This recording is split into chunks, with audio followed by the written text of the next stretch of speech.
చేయటకు నా రాజు అయిన దేవుడు ఇక్కడ ఉన్నాడు. మీరు ప్రతి వారం మందిరములకు చేరండి, మందిరములకు రండి, రారండి అని చెప్పి మిమ్మల్ని హెచ్చరించడం, ప్రతి ఒక్కరిని పిలవడం, ప్రతి ఒక్కరిని పిలుచుకొని రావడం అది జరగబడుచున్నది. హల్లెలూయా. అనేక పాపములో, వ్యాధిలో, బలహీనములో, అప్పులు, బాధలలో, కుళ్ళు కుతంత్రములో, వైరాగ్యములో, గొడవలలో, ఆస్తి అంతస్తు గొడవలలో నువ్వు కట్టబడి ఉన్నావు. ఆ కట్టులు విప్పబడి నిన్ను నేరుగా గ్రామముల నుండి ఎక్కడికి తీసుకొచ్చావు? దేవుని మందిరములకు తీసుకొని వచ్చావు. హల్లెలూయా. మందిరములు, నా ప్రార్థన మందిరములు వారిని ఆనందింపచేయదును దేవుడు అన్నాడు. కాబట్టి ప్రార్థనా మందిరములకు చేరిన వారైన మీరు ఎప్పటికీ ఆనందించే వారై ఉండాలి. హల్లెలూయా.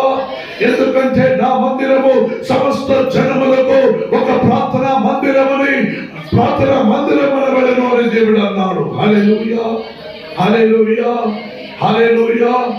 భక్తుడైన దావీదు 118వ కీర్తన గ్రంథంలో 118వ కీర్తన ఇంత చదవండి, 26వ వాక్యం చదవండి. దావీదు అంటున్నాడు, యెహోవా పేరుట వచ్చువాడు ఆశీర్వాదవంతులు గాక. చదవండి 118